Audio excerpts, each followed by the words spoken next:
Hola queridos alumnos, bueno, les hago este pequeño video, espero que sea pequeño, que van a ser 3 temas los que vamos a ver, con el motivo que ya les decía, ¿no? La importancia de la energía eléctrica. Gracias a Dios los celulares se cargan, pero bueno, estamos sin luz. Primero que nada, aprovechando y quisiera mencionar a lo mejor sobre algunas dudas que ustedes tienen respecto al regreso a clases. La fecha pues programada o la fecha tentativa es el 1 de junio. Las autoridades educativas, a los profesores, todavía no nos han dado información ya establecida. Todavía entonces no lo sabemos, sabemos por las noticias, sabemos por las autoridades nacionales que los estados que presentan un mayor riesgo van a esperar un poco más, es decir, van a regresar paulatinamente después del 1 de junio.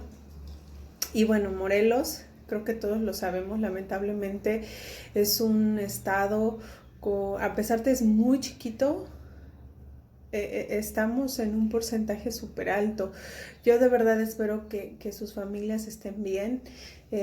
Lamentablemente hay personas a veces que no creen sobre esto. Yo en lo personal conocí a un profesor, conocí a un maestro que fue rector de la universidad en la que yo trabajé. Se los digo la verdad, no como un chisme o algo así, sino como algo para que ustedes sepan que esto es real.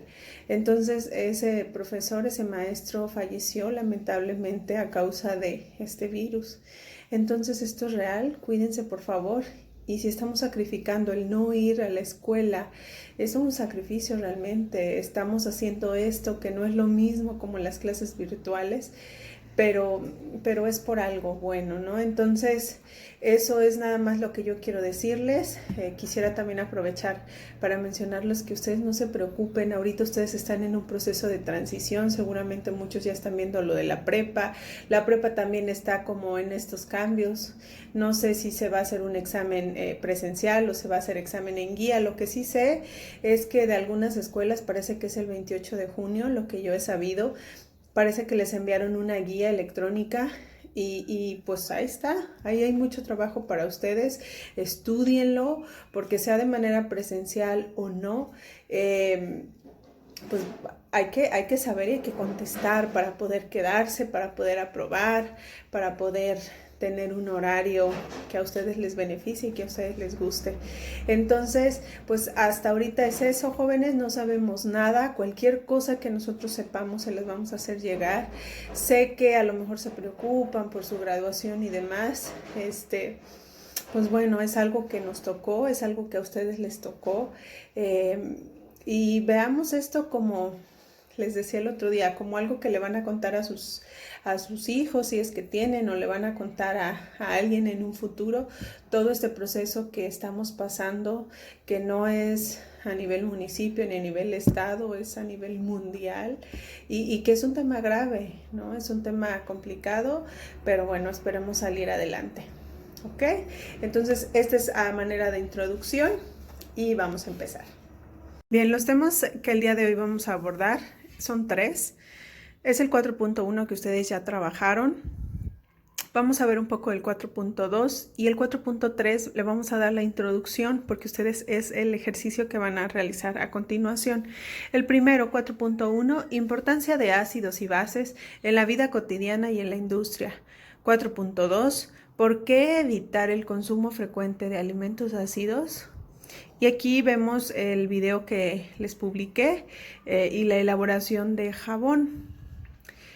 Y viene el 4.3, importancia de las reacciones químicas de óxido-reducción. También se conocen como reacciones redox. Bien, dentro del primer tema ustedes realizaron previamente una investigación y investigaron las características o esas propiedades que tienen tanto los ácidos como las bases. Primero que nada, jóvenes, los ácidos y las bases van a ser sustancias químicas que podemos encontrar en la vida cotidiana, que podemos encontrar en la industria. Primero, ¿cuáles son ácidos? ¿Cuáles son bases? La principal característica que los divide es que los ácidos van a tener, un sabor agrio o un sabor ácido, y principalmente radica en una parte que tenemos en la lengua que va a percibir estos sabores. Por el otro lado, las bases tienen más un sabor amargo y se encuentran más al fondo de la lengua. Los ácidos van a ser corrosivos a la piel, principalmente los ácidos fuertes. Los ácidos, jóvenes, se van a dividir en ácidos fuertes y ácidos débiles. Ácidos fuertes, por ejemplo, el ácido clorhídrico, el ácido sulfúrico. Ácidos débiles, por ejemplo, el ácido acético, el vinagre, que si ustedes ven, pueden a lo mejor tomar un poco con sus manos y no es tan corrosivo como un ácido clorhídrico, ¿sí? Las bases van a saber suaves al tacto, pero algunos, aunque son suaves, también pueden ser corrosivos. ¿Qué quiere decir corrosivos? Bueno, pues que pueden dañar la piel, que hacen una reacción irritante en la piel, pueden causar quemaduras y demás.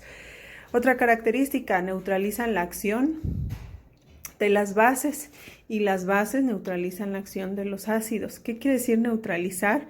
Bueno, es como una balanza, ¿sale? Neutralizar quiere decir balancear.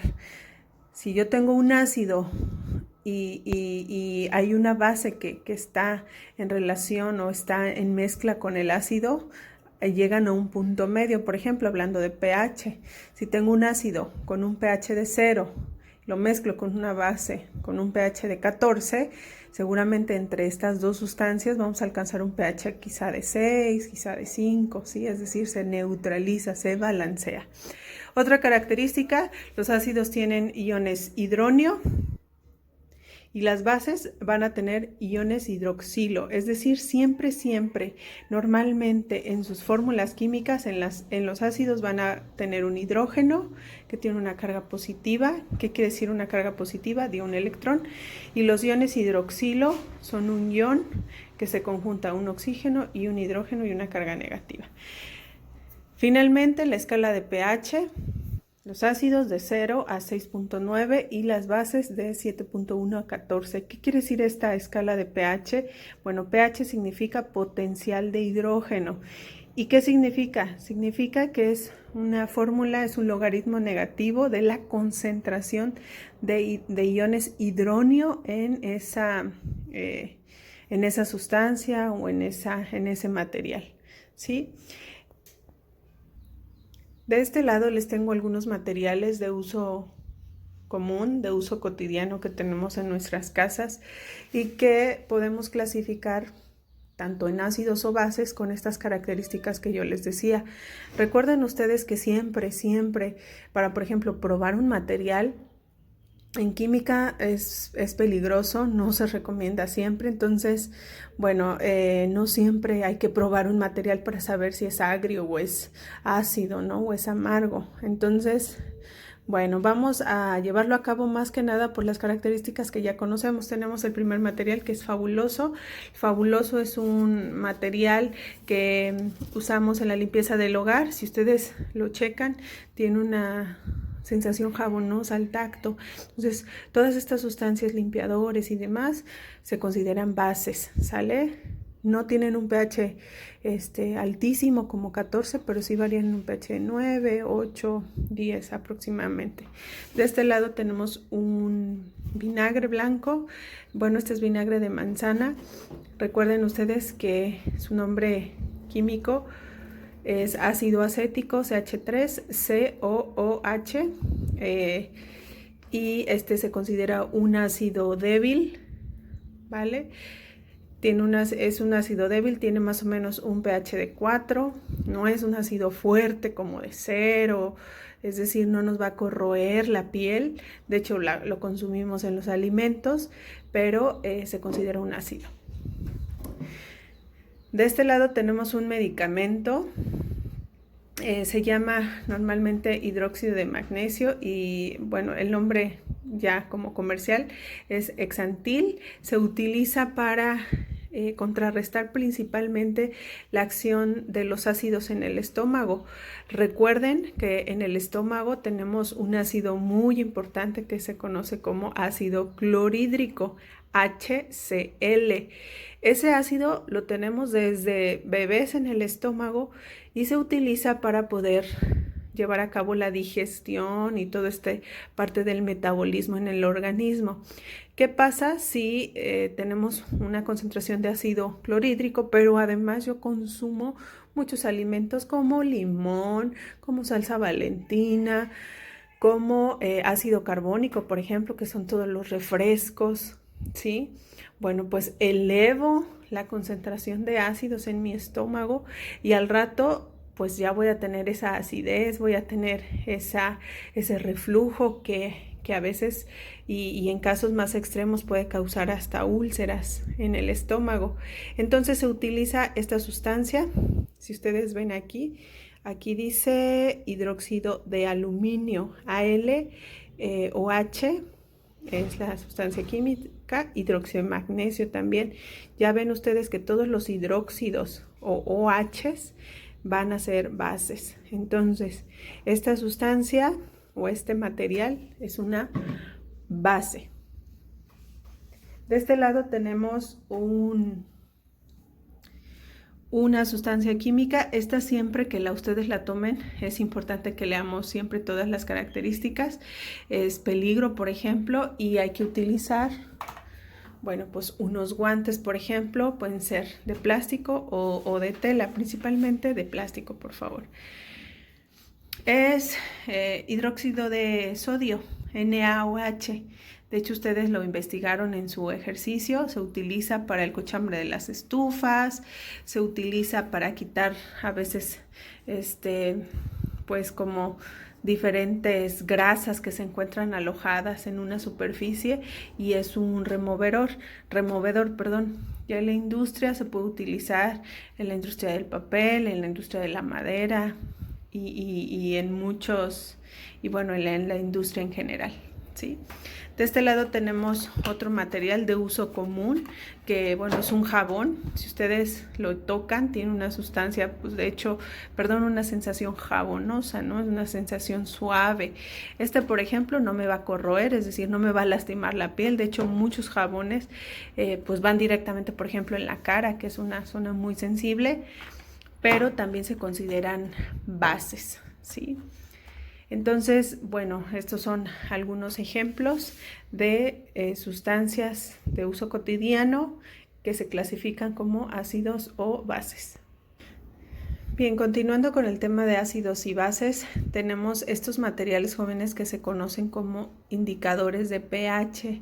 Sí, estos materiales se venden en laboratorios o se venden en tiendas especializadas de materiales químicos y demás, pero hay otros indicadores que ustedes pueden elaborar o que podemos elaborar que son a partir de vegetales, por ejemplo, a partir de col morada o a partir, por ejemplo, de jamaica, que en presencia de diferentes sustancias cambian su color, ¿sí? El cambio de color se conoce como viraje, ¿sí? O viración. Entonces, por ejemplo, esta es un material, lamentablemente, jóvenes, yo solo tengo una tirita, ¿sí? Y la vamos a usar ahorita, pero bueno, no voy a poder hacer la comparación de un ácido y una base para que ustedes vean la coloración, pero bueno, lo vamos a hacer. Si ustedes ven, este material tiene por aquí una tira de colores, ¿sí?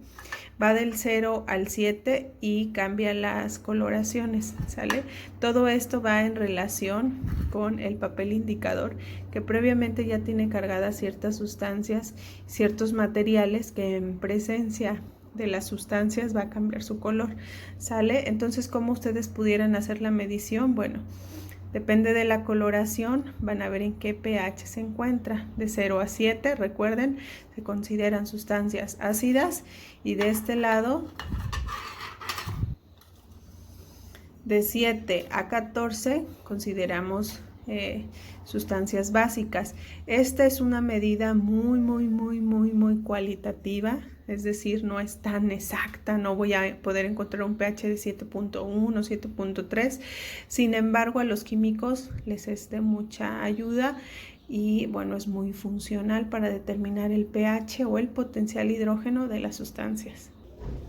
Bien, vamos a probar el pH del ácido acético o del vinagre. Vamos a colocar un poquito en este vaso de plástico. No lo confundan, que ya saben que puede esto a lo mejor de análisis químicos y puede ser orina, pero no, en este caso es vinagre, es ácido acético. ¿Cómo se mide el pH usando tiritas de papel indicador? Bueno, lo que se hace prácticamente es introducir el papel indicador a la sustancia, más o menos unos 10 segundos, se saca, se retira el exceso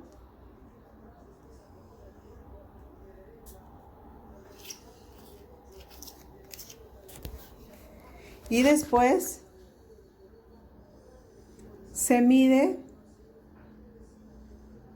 usando las escalas de colores. Si ustedes ven, aquí estamos en un pH de 7 a 14 y empezando por el primer cuadrito del primer color no coincide en lo absoluto, ¿no? Entonces, bueno, nos vamos y nos cambiamos al lado de los ácidos, ¿vale?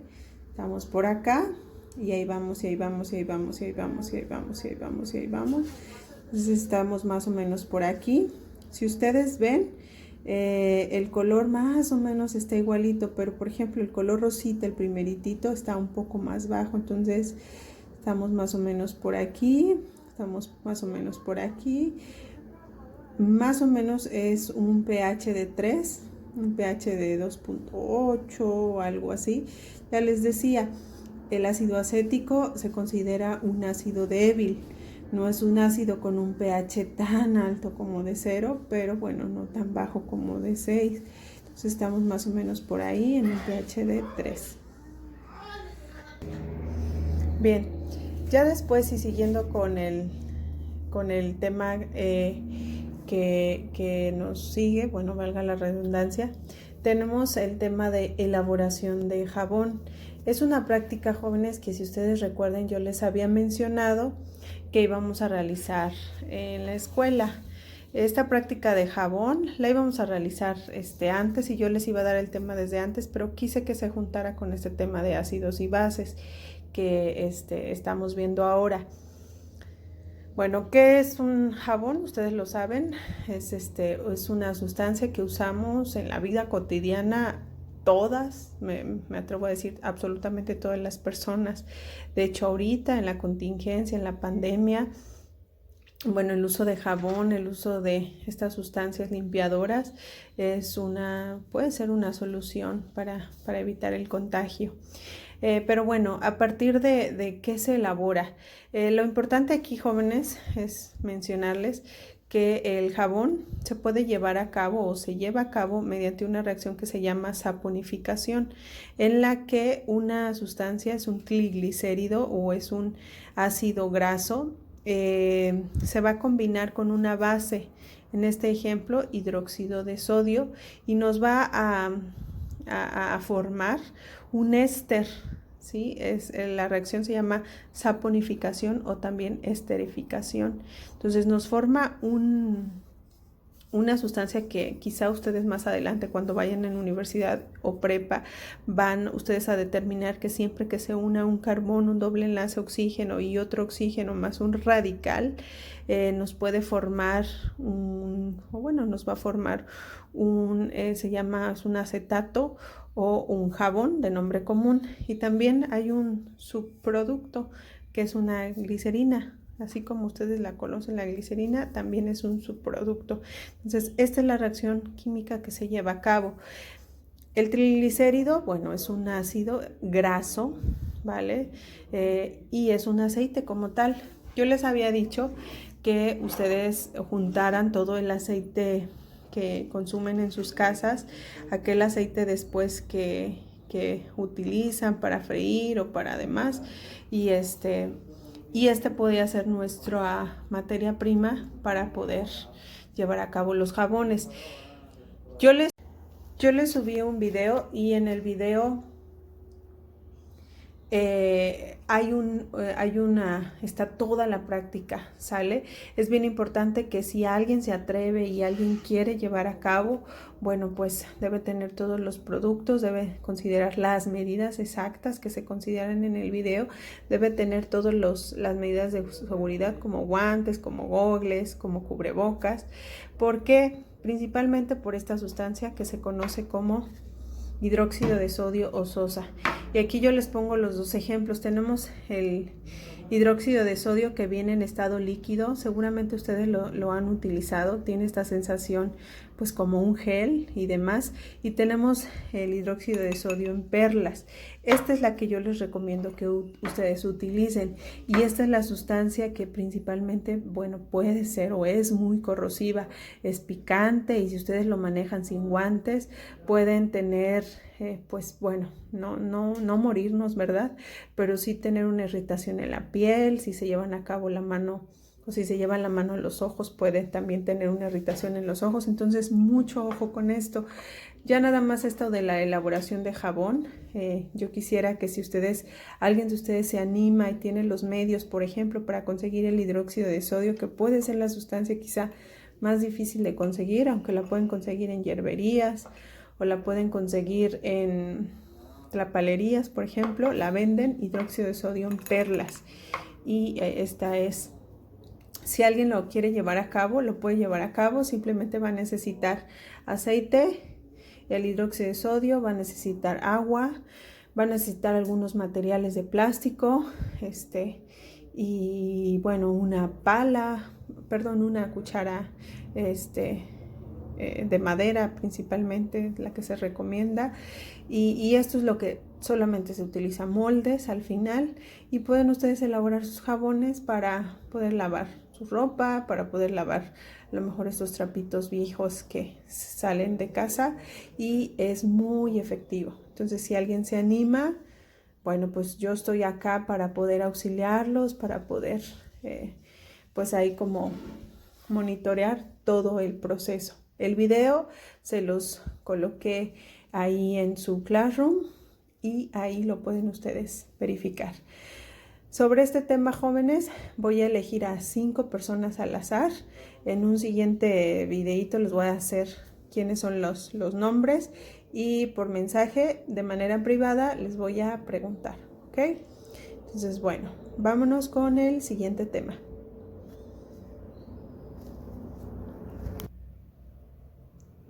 Bueno, seguimos. El siguiente tema es el 4.3, importancia de las reacciones óxido-reducción, o también las vamos a llamar redox. ¿Por qué son importantes estas reacciones, jóvenes? Bueno, porque aparecen en cualquier situación de nuestra vida. Son esas reacciones que pasan, por ejemplo, cuando se oxida un material de hierro al dejarlo a la intemperie, o cuando a lo mejor ustedes en un futuro son escultores o son artistas de diferentes materiales, por ejemplo, y construyen el ángel de la independencia, ¿no? Y el ángel de la independencia, bueno, con el sol, con la lluvia y demás, tiene ciertas oxidaciones. Bueno, pues ustedes necesitan evaluar todo esto, necesitan quizá contrarrestar esta reacción, y por eso son importantes las reacciones de óxido-reducción. Para las mujeres, cuando envejecemos, esas arruguitas, esas manchas en la piel, bueno, pues es precisamente por esto. Yo les puse un archivo que espero ustedes vean, es más o menos así. Y ahí se explica que es una reacción de óxido-reducción. Principalmente les voy a platicar que en una reacción de óxido-reducción siempre hay una sustancia que se oxida y una sustancia que se reduce, ¿vale? ¿Qué es una reacción de o cuándo se llama oxidación? Bueno, pues esa sustancia que pierde electrones y va a aumentar su número de oxidación. ¿Qué quiere decir aumentar el número de oxidación? Bueno, pues ir para esta escala de los positivos. Cuando una reacción se reduce, bueno, cuando disminuye su número de oxidación y va hacia los negativos, ¿vale? Se va a reducir entonces cuando su número de oxidación se disminuye, pero acuérdense ustedes que gana electrones, porque si gana electrones se hace más electronegativo. Si una sustancia pierde electrones, se hace más electropositivo, ¿vale? Bueno, otro tema importante son los números de oxidación. Y de esto trata su ejercicio. Van a realizar 24 ejercicios, los van a entregar a más tardar el día sábado a las 8 de la noche. ¿Sale? ¿Qué es un número de oxidación? Bueno, es la carga eléctrica asignada a un átomo cuando se combina con otro. ¿Y qué es esa carga eléctrica? ¿Se acuerdan que siempre lo vimos? Por ejemplo, cuando veíamos iones, decíamos, son las cargas eléctricas, positivo o negativo, ¿sí? Pero hay 5 reglas que yo les voy a poner en su documento. Por favor, léanlas. Ahí está bien establecido cuando... cómo asignar pues estas cargas eléctricas. Por ejemplo, en el cloro 2, en el cloro molecular, va a tener una carga eléctrica de 0. ¿Por qué? Porque todo átomo molecular, diatómico o solito, siempre tiene una carga eléctrica de 0. Por ejemplo, en el cloruro de sodio, el sodio tiene una carga eléctrica más 1 y el cloro tiene una carga eléctrica menos 1. Ya lo habíamos visto, siempre el sodio que se encuentra en la familia 1, todos ellos van a dar un electrón, es decir, quedan cargados positivamente con más 1. Y el cloro están los halógenos. Ellos reciben un electrón para tener sus 8 electrones de valencia y entonces quedan cargados negativamente, ¿vale? Hay algo muy importante en sus reglas. Siempre la suma de los números de oxidación, jóvenes, debe dar una carga eléctrica o debe dar un resultado de igual a 0. ¿Ok? Ustedes tienen más 1 menos 1, 0, ¿vale? Vamos con este ejemplo que se llama hidróxido de aluminio. Ustedes van a tener en sus reglas que el aluminio está en la familia 3 y siempre va a tener normalmente va a tener un número de oxidación más 3. El oxígeno tiene un número de oxidación siempre menos 2 y entonces el hidrógeno va a tener un número de oxidación menos 1. ¿Por qué? Más 3 menos 2, 1 positivo, menos 1 del hidrógeno tiene un número de oxidación, tiene una suma de cargas igual a 0, ¿sale? Entonces así es como ustedes deben determinar las cargas eléctricas o los números de oxidación, que de eso trata su ejercicio. Bueno, y les pongo 3 ejemplos para que ustedes puedan determinar los números de oxidación. El primero se conoce como óxido de hierro, ¿sí? Ustedes tienen que determinar la carga eléctrica del hierro, y se los pongo acá para que aquí le escriban, y también la carga eléctrica del oxígeno, y se las pongo aquí para que aquí le escriban. Entonces, por ejemplo, en sus ejercicios en el documento, en la regla 2 dice que el oxígeno siempre va a tener una carga eléctrica menos 2, a menos que esté con un peróxido. Entonces en este ejemplo no está con un peróxido y entonces va a tener una carga eléctrica menos 2, ¿vale? Recuerden ustedes que en la regla 5 les dice que la suma de cargas siempre debe ser igual a 0. Entonces, ¿qué hacemos? ¿Cómo determinamos el número de oxidación del hierro? Bueno, pues lo hacemos así. Menos 2, que es la carga del oxígeno, pero tenemos 3 oxígenos. Menos 2 por 3 es igual a menos 6, ¿sale? ¿Qué carga eléctrica debe tener el hierro para que multiplicado por 2 nos dé un número positivo que sumado con el 6 nos dé igual a 0? Bueno, pues 3, ¿no? 3 por 2, 6. Positivo. Más 6 menos 6 igual a 0. ¡Ay, Dios!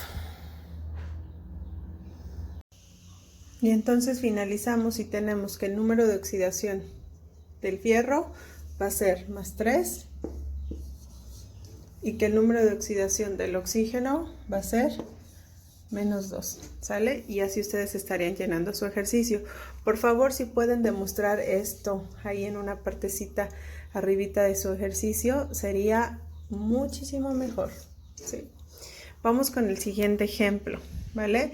Tenemos nitrato de cobre, ¿ok? Lo primero que hay que saber, bueno, ya saben ustedes, por aquí tenemos un paréntesis y demás, pero lo mismito que se hizo cuando el cálculo de las masas moleculares es igualito. Vamos a considerar el número de átomos presentes. Por ejemplo, el oxígeno son 6, porque 3 por 2 van a ser 6. ¿Qué es lo que hacemos?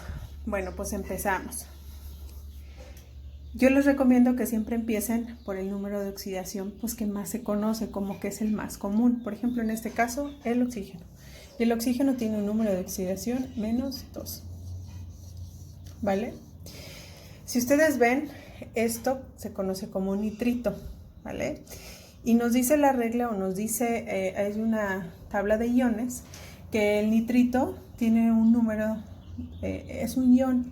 Entonces, su suma de cargas solo de este ion es -1, ¿vale? Entonces, si el oxígeno tiene una carga eléctrica -2, -2 por 3 es -6.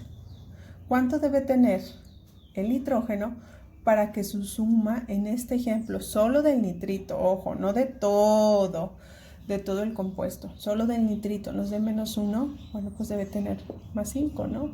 Porque +5 -6 -1. Entonces ya de una vez tenemos la carga eléctrica del nitrógeno acá.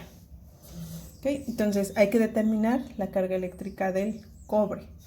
¿Qué es lo que hacemos? Bueno, pues hacemos ya como la suma de cargas total en este compuesto, ¿sale?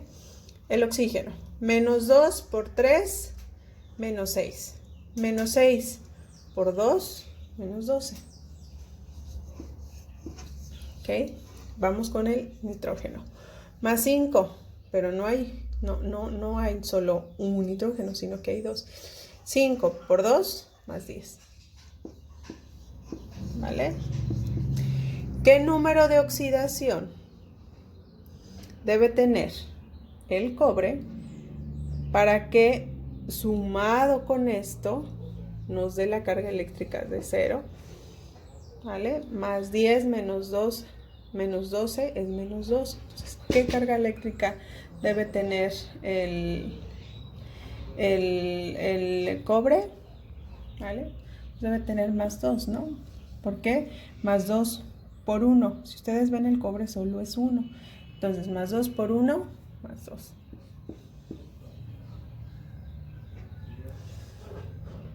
+2, +10, +12.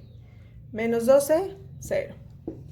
La suma de cargas de todo este compuesto es igual a 12.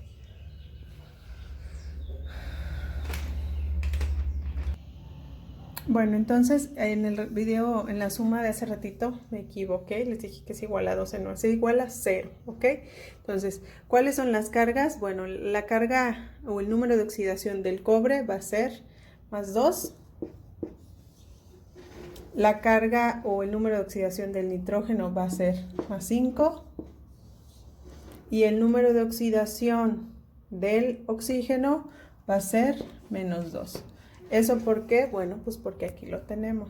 Carga eléctrica del oxígeno -2, carga eléctrica del del nitrógeno +5, carga eléctrica del cobre +2. Vámonos con el último ejercicio, que se conoce como dicromato de potasio, ¿sale? Primero, lo que sabemos es que el oxígeno tiene una carga eléctrica o un número de oxidación -2, ¿sale? -2 por 7, -14, ¿vale? Nos vamos de este lado, perdón, cromo es potasio. Nos vamos de este lado, y el potasio, como se encuentra en la familia 1, siempre, y por ahí está en la regla que yo les di, es en la regla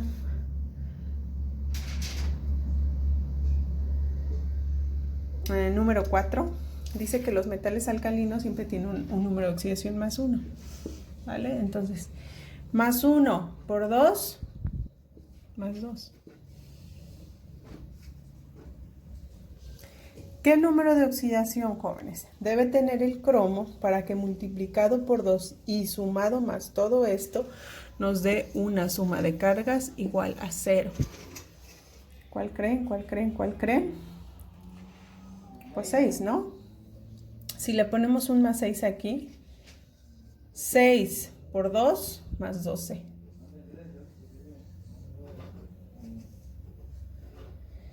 2 más 12,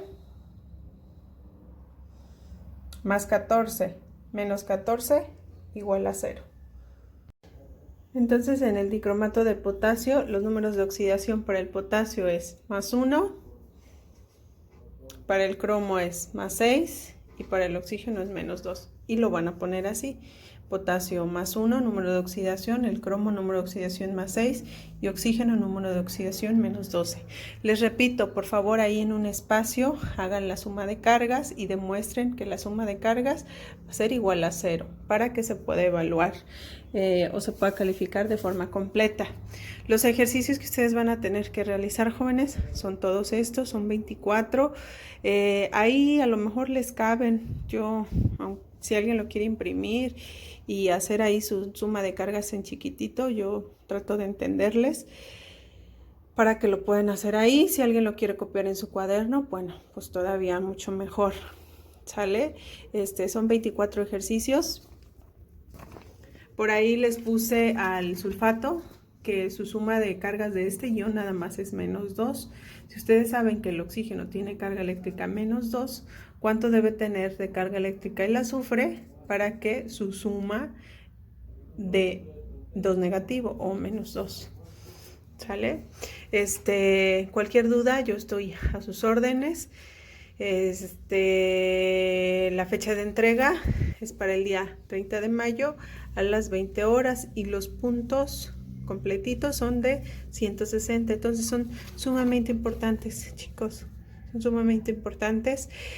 Pónganle mucho empeño, pónganle muchas ganas y estamos casi a punto, o no a punto, pero bueno, vamos un poquito ya a cerrar el ciclo. No sabemos si regresamos o no, pero esto es súper importante que ustedes lo hagan. Los que no han entregado trabajos, de verdad, repónganse, porque yo no voy a saber cómo poder evaluarlos o esta situación de que ustedes vayan a tener que hacer extraordinarios con esta pandemia también no es bueno, pero lamentablemente quien no cumpla, bueno, yo no puedo hacer nada por ustedes, ¿ok? Me despido de ustedes otra vez felicitándolos. Por aquí les hice su letrero de feliz día. Los queremos y los extrañamos mucho. Hasta luego.